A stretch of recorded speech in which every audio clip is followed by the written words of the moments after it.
Hi, I'm Amy. And I'm Kirsty. And this is our podcast covering the highs, lows, and realities of parenting a child with neurodiversity. Each week we'll be sharing updates from our lives and hearing from a variety of guests about their advice and experiences. This is Love Needs No Words. Hello and welcome to this week's episode of Love Needs No Words. Have you heard of a family centre or family hub, and do you know what they can offer for families, especially families like ours with neurodiverse children? Not every county is lucky enough to have one, but in Hertfordshire they do, and SEND champions of that team are here with us now. So Angela and Karen, welcome.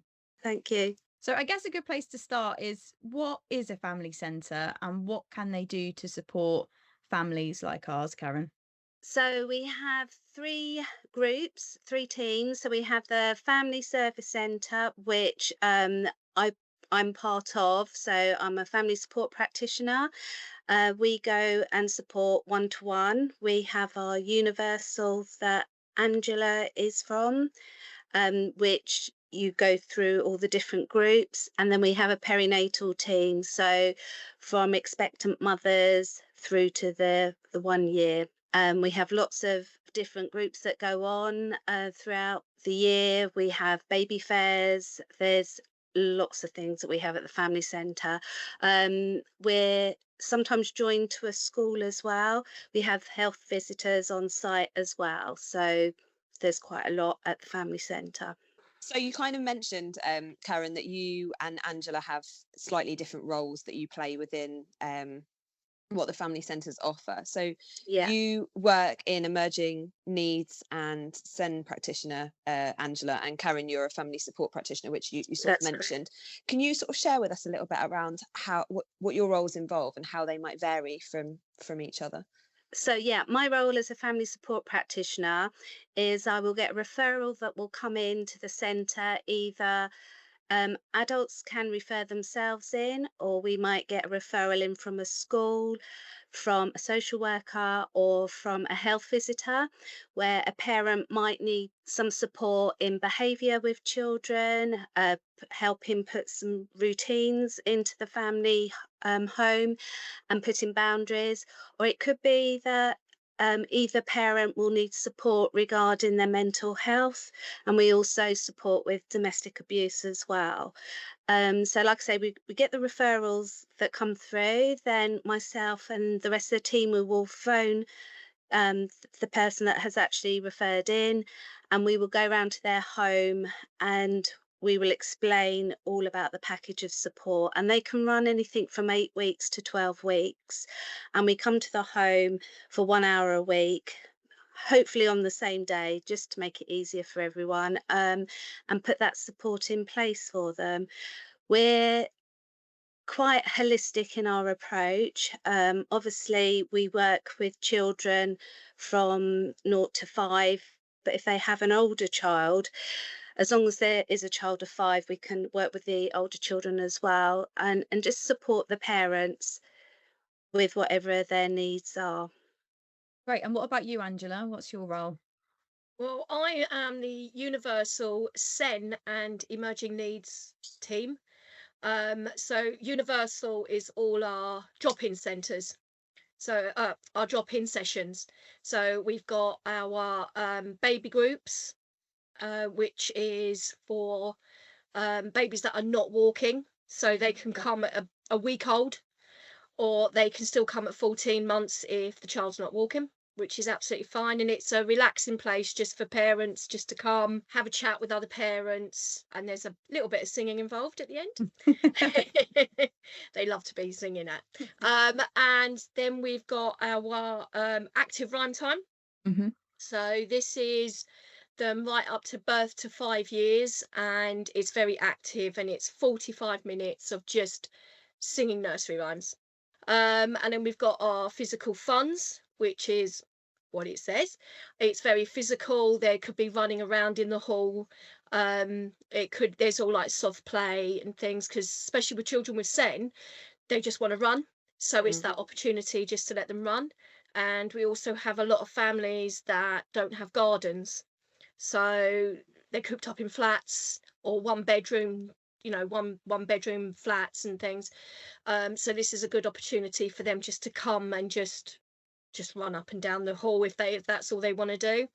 And then we've got our stay and plays.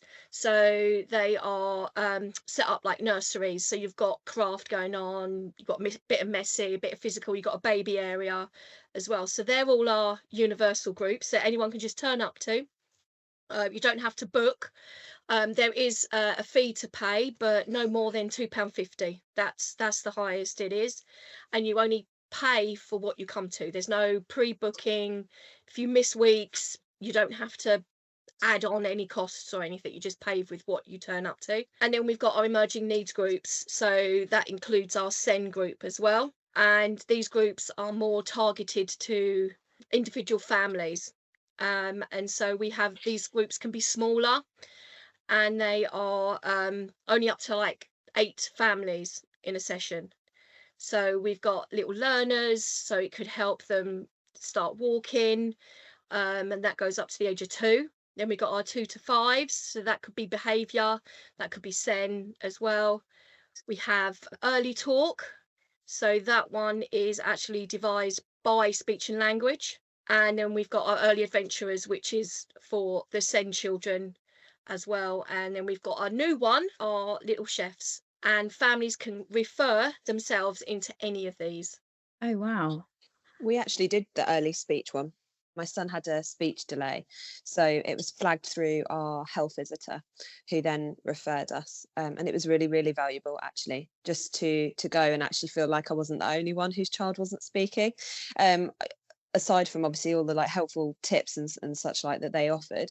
But yeah, it was really, really helpful to just not feel quite so on my own, because all my friends' children were all speaking by that point, so it's kind of, I didn't really know where to turn. And I think, I don't know, listening to both of you, what I kind of, the thing that really stood out there was actually how important it is for families like ours to share the challenges that we've got with our health visitor or whoever else it is that we've got contact with. Because I don't know, in my experience, sometimes it's quite difficult to share that. You don't always want to share, the concerns that you've got. I think, especially when it's around behaviour and such, like for the fear of being judged by people. But actually, the value in doing so is really important, because you can access all of this support that you've spoken about. Yeah, I was listening as well, thinking I didn't realise actually that there was that many groups that were accessible. And there'll be many SEN families listening with family centres near them that may not have as many activities, but can they go between different counties to the different activities? How does it work, Angela? You can go, because I know we've like me and Karen both are for Watford and Three Rivers, but you've got the whole of Hertfordshire to go to. So if there's a group on, if there's no group on with us on a Monday that you need, Decorum, which is like Hemel and Tring, they might have a session you might need, or St Albans, or if you want to go that little bit further, you've got Stevenage, you've got Welling, and you can go to any of those centres at all. If there's a group there that you want to go to, you don't have to just stay in your one area. You can go the whole of Hertfordshire. Okay, so you typically you stay within your county to access the support that's offered by a family centre. So for example, if you lived in Bedfordshire, you'd access the family centre or equivalent in your county. Yeah, I think, like, because we're with the YMCA, I think they have family centres in Bedfordshire. Is that right, Karen? Yeah, in all 4 quadrants. Yeah, we're split up into like 4 quadrants. So yeah, you've got the north, south, east, and west. So for someone like myself, I can only work 1-to-1 with families that are in Watford or Three Rivers district, but there are other family support practitioners in the other counties as well. So yeah, you'll always find, a team of family support workers or the USEN team in the other areas. And you access them through your family centre, do you? Yeah, you can go online, and there's a referral form. So there's a referral form for a professional to fill out, or somebody can actually fill it out themselves, which we do get, where people just reach out for that support. They've got to that point where they just need support. So, like I say, once we get that referral in, it will be allocated to a worker who will phone up to make an appointment, just to pop round and go through what we would offer. It also goes, so if a referral has come in, so if I make a referral for someone that lives in Harrow, like someone might have come to our group from Harrow, because we have had a few people from Harrow come in, which isn't part of Hertfordshire. But if I need to make a referral for them for, say, early adventurers, then we wouldn't get the referral back for one of our groups. It would be like the equivalent to a family centre at the in Harrow. So Oh, I see. they would Okay. receive it to whatever area you're in. So I could do someone from Hemel might have made a referral for someone who lives in Watford, so then we would get the referral. The ones in Decorum wouldn't get it. The referral would go to the place where the person lives. And really great to know about the family support practitioner, because I think for many listening, it can sometimes feel like that help is very limited. So just to know that you've got another option, like somewhere else to go to reach out for that support in a massive range of things you mentioned there as well. And the thing is, what we always say as practitioners, the hardest step is to reach out. And that's what's so lovely about this service. We're not judgmental at all. Many of us have backgrounds of working in SEND schools, or we've come from that sort of background of education. So, we have such a wealth of knowledge that we can just pass on to the families. So, even if a family is like, well, I've got a child with needs, we just adapt that package of support for them. So I like to think that every package we deliver is so bespoke for that family, because you can't put it all in one box. Children are different. You might have visual learners that need to have visuals, which we will make all the supporting material to go with it that we find, because that's what we like to do, that we go that extra mile. We just make it a little bit different, so that at the forefront it's the child. We want to make them feel safe, we want to help support them learn, and we'll do it in a way that is suitable for them. That's brilliant. And with the activities, Angela, as well, do you find that I guess there's a lot of families that sort of anxious that first time they come, and then they meet other people through going, and then it sort of becomes a bit of a family at each activity that you put on for them? And like what with Karen was saying about understanding what each family needs, we Yeah. do like a support planning for each individual person that comes to our emerging needs group, so we can understand the child as well, what kind of things that they like, so we get out toys that they like. So if we know that they're coming, then we would get out the same toys that they like. So it's always wheels. They love a wheel. Yeah. Yeah, anything that spins. Anything that spins. But yeah, families, we've noticed that families do come more if they integrate with other families as well. We've talked about it so many times on the podcast about, there was one particular class I went to, and there was a bubble machine, there was spinny things everywhere, there was cuddly toys, and Alex kept beelining for it, and the teacher kept saying, "Mum, we sit down, we don't play with the toys." And I left crying, and I never went back. And to have access to classes like yours, where everybody's treated the same, there's no shame in whatever your child is doing. I think that's been the hardest part of my journey, is I haven't been able to access anything like that. So it's so lovely to hear that you're putting things like that on for families. In the beginning of our emerging needs groups, we have what is known as a circle time, and that's for the parents. If the child does not want to come and join us and they want to carry on playing, then the child carries on playing. And then we kind of hope by the end of like our little learners and young explorers, it's always 5 weeks. So even just if we get to 5 weeks that they just come and sit, then you think, well, there you go, I've got them. There you go. Yes. Made it entertaining enough for them to come and join us. But the parents have got to the parents have got to understand that, because they think, well, if we've got to sit down, the child's got to sit down, and we do not force the children to sit down at all. Let them carry on playing. um and then we just this is how we this is I said, this is how they do it in the settings, this is how it will be done. They will carry on playing, and they'll just hear everything that goes on. Yeah, it's so important, because I think the majority of classes are not accessible like that for parents of SEN. And I think even before you might even realize that you have a child with SEN, you already have that tough experience that you've gone through, so it can be really daunting to want to access things. Like Amy was saying, I have similar experiences where Max just would not sit and listen to the lovely story time at the end. He was not having any of it.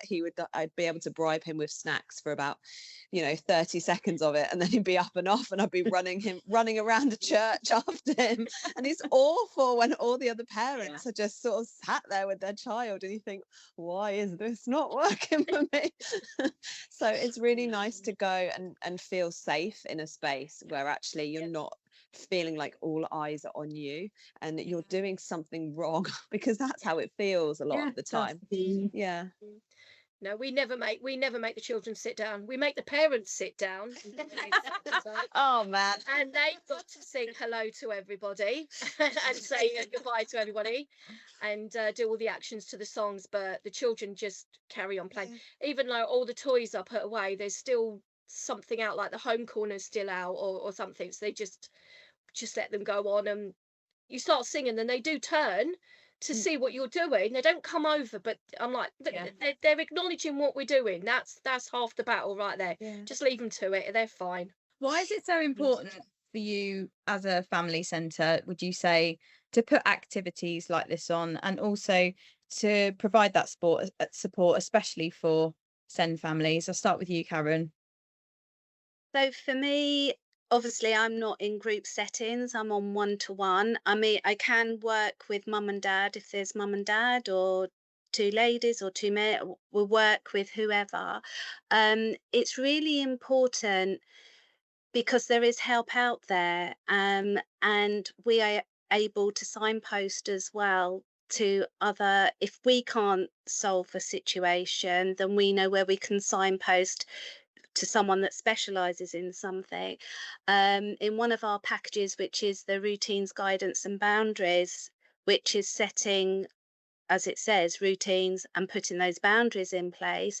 If the child's in a setting, we'll work with the setting as well. So because children display different at home, and then different again in their setting. So the idea is that we can work together. So if we've suggested to perhaps have visuals at home, to then make sure that there's visuals going on in the setting, or vice versa.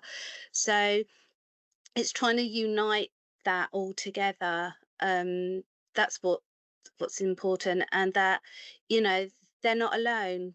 We're here to support you. It's a very lonely place, I think, sometimes, when you're waiting for that diagnosis, or you get that diagnosis, and then, well, where do I go with that? What do I do? And that's the beauty, that we're able to support, and we can help on that journey. We don't go through the EHC plans. We're not allowed to do that, but we can support through that, and we can guide you to places that will actually help you fill out the quite extended forms that you need. And also just to explain to the parents how important it is to get that document, because that will support that child throughout their whole education. And that's what we would help with, or signpost. So it's really important, I think, for us to support. Yeah, there's amazing amount that you do. Is there a list online of what a family practitioner does, so if people are wanting to reach out, they can see exactly what they can access? Well, because it's so individual to the person, that how I would describe myself is that I come in and I listen. I don't judge, I listen. And we go in, whether it's for helping support with routines or boundaries, or whether it's to help parents get their self-esteem and their confidence back. Is another one, with mental health. And I like to think it's very bespoke for each family. So you know, it will be all different. None of my packages of support are, and like my colleagues, they're ever the same. They're all so different. And it's lovely to see how you start and then how you finish at the end. It's lovely to see the growth and the support, and you know how the future is then for that child. um, After we finish with our package of support, we don't just sort of say goodbye. We do phone up in a month's time just to check in with the family to see how things are going. But they can still contact us if they need support or they're struggling.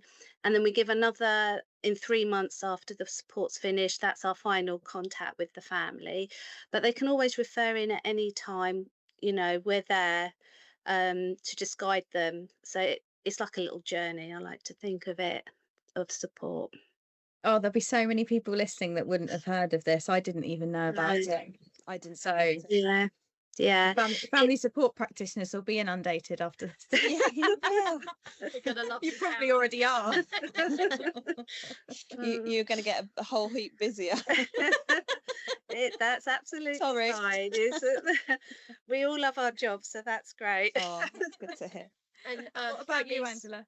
well, families can refer themselves into us as well. So, like, if they've got any worries about speech, they just refer into us. If they think their child has if they've seen any signs, anything like that to do with SEN, they can refer into early adventurers. We're there, and I'm waiting for them. It's I've been doing early adventurers for about 3 years, and I've been having one a term. But this term, I've now got 3 sessions on the go, and I've got like seven to 8 families on each. It's really grown this term. I think as well, I might be wrong, but I feel like it's not promoted enough what family centres do. I agree. Because I would not have known that you did all. Like, I would have joined so many, wouldn't you, Kirst? We would I have would gone have to done. so many more Yeah. activities and reached out to you, Karen, if we'd known. Because I think without the knowledge of it, how do you know what they can provide, really? And sometimes, don't you think websites can be quite overwhelming with So information? overwhelming. I find the Definitely. Hertfordshire, and this is probably exactly the same with any sort of local authority Mm. website, is just there's so much on there, and I just don't really know how to access start. this thing. Yeah, really, really don't. It's quite daunting. The one that we always signpost to is the local offer, the Hertfordshire local offer. We always promote, we always go for them. And then you've got your neurodiversity hub line, which is a good one to go and call as well, because their children, the people on the end of that line are parents with children who are neurodiversity as well. One thing I was just going to mention about the one-to-one support, we're not like super nannies that come in and wave our wand to make everything okay with the children. That's not our purpose. Our purpose is to support the adult and to guide them and give strategies and support to be the best parent that they're already a great parent, but to be the best they can. So it's not that we're coming in doing all the work, we're giving all the tools and just helping you feel confident and supporting you as a parent on how to perhaps parent slightly differently.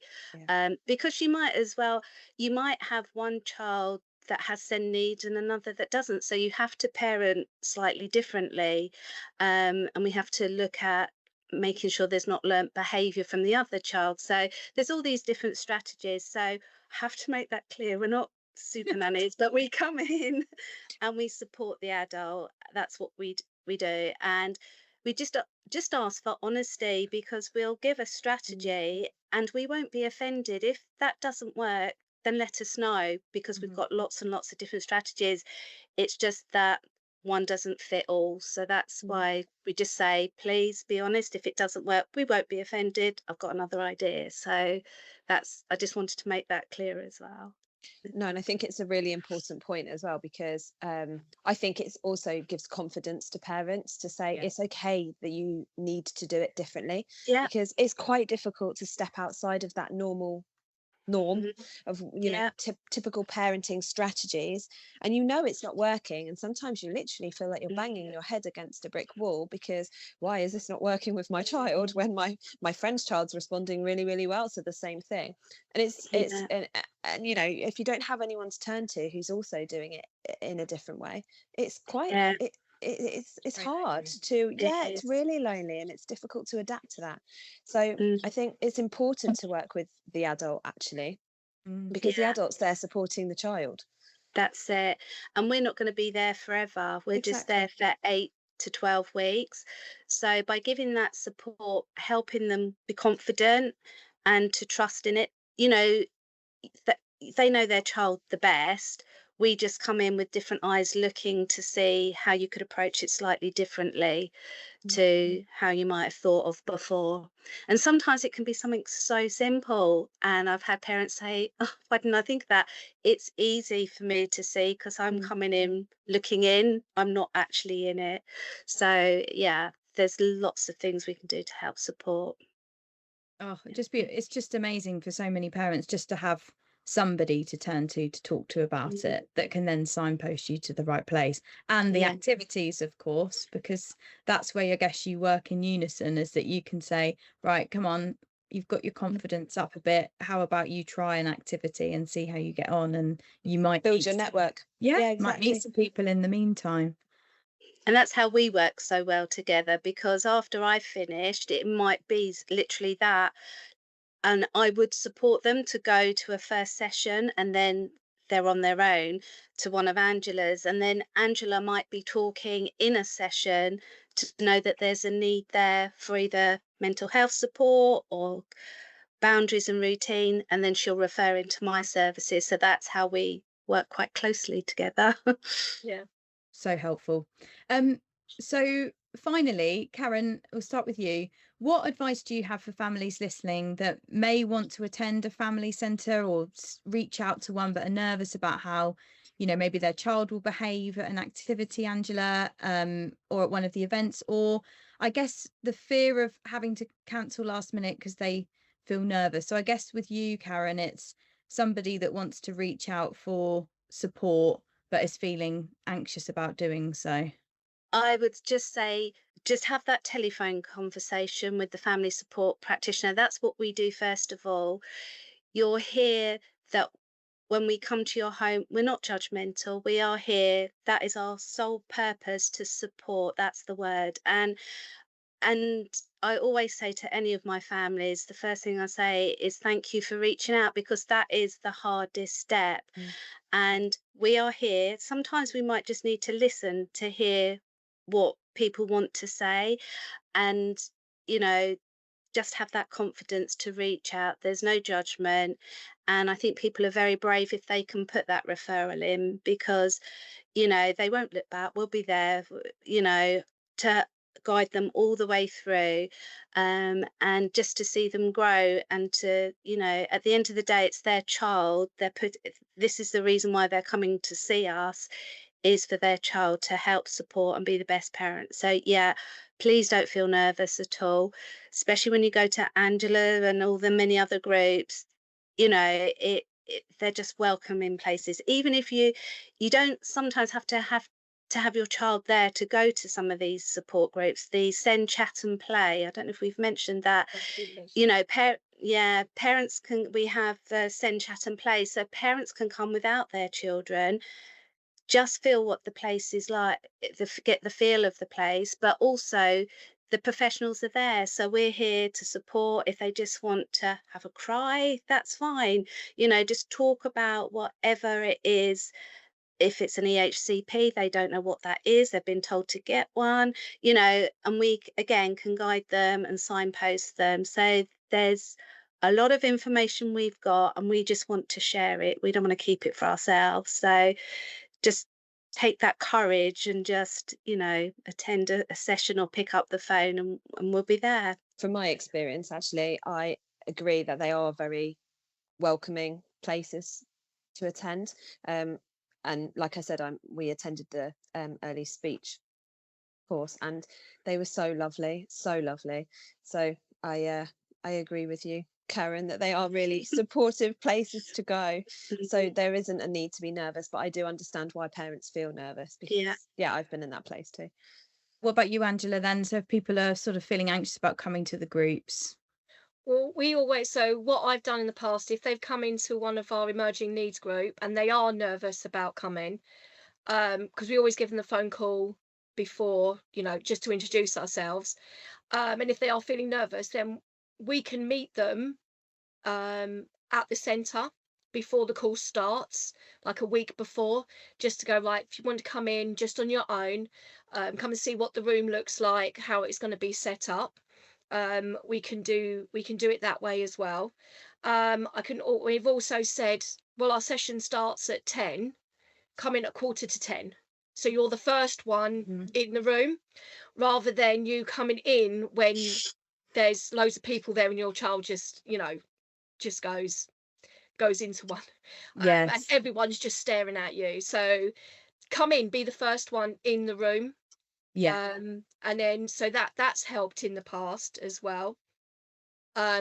Also, like I said, with our send, chat and play is as a drop in. That one is free of charge.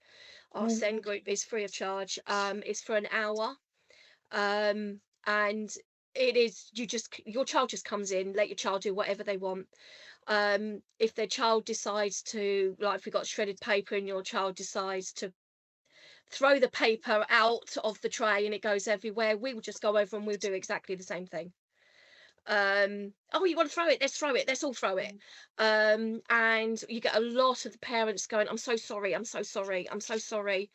And we're constantly going, stop apologizing. This is a group where you do not apologize for your child. Let them do what they want to do. It's absolutely fine. If they trash the place, we're here to tidy it up. It's fine. It's all good. Oh, that'll be music to people's ears listening to that, Angela. Agreed. Just come in, let them do what they need to do. Because we've had children where they sit down at an activity, I know, for a minute, doing what they're supposed to do. Like if there's like a telephone out, they pretend to phone, and then they just want to go running just to get that energy out of them. So we just go run. Okay, right, and then they're back again, and then they sit down, and then they want to go and do that running again, or jumping on the soft play or something. So we just let them. We just sit back and go, Mum, sit down, Aww. let them do it. It's fine. And they're getting up trying to stop their child, and we're like, no, sit down, leave them. You talk to us. Oh my word, Kirsty, this sounds amazing. I know. Being told to sit down. It's just so good. And our so send, chat and play. Sorry, our send, chat and play is a quiet group as well. Okay. So yeah, if you go to something like a physical fun or something like that, it might be a bit more busier, but our send, chat and play is quiet, so that's where they can just let loose at them at that group. Great. It's nice you've got a real range as well of activities that can suit all send children. I was going to say, so all the classes 0 to 5 years? Yeah. Apart from our baby group. Okay. And then all of the activities you mentioned, do they work across all counties and all family centres, or are these specific to your county? No, I'm not sure about other counties. I haven't been to any of the family centres in different counties, but all these groups should all be the same in the whole of in all the send, chat and plays in Hertfordshire should all be the same. Like I say, the one-to-one support that we provide is the same in all 4 quadrants. We do the same package of support.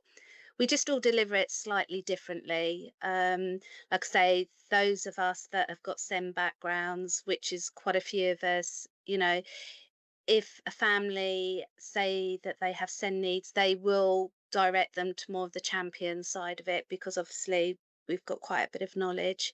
But all our sessions are free as well. I forgot to mention that there's no charge for the one-to-one service. It's really worth ringing and just asking all the questions, isn't it? Mm-hmm. I've got a question, just a personal one. If it was to do with toileting, could a family practitioner help with that as well? Yeah. Oh, well, anyone listening, it's just worth ringing either your local family centre or family practitioner in your area and just asking the questions, because no question is a wrong question, is it? You can. No. Well, listen, thank you so much, Angela and Karen, for coming on today, because Kirsty and I have learned so much about family centres and family practitioners, and I only wish I'd known about it sooner. So yeah, thank you so much for coming on and for sharing what you guys do, and thank you as well for all your hard work that you're doing with SEND families. No, thank you for having us. Thank you.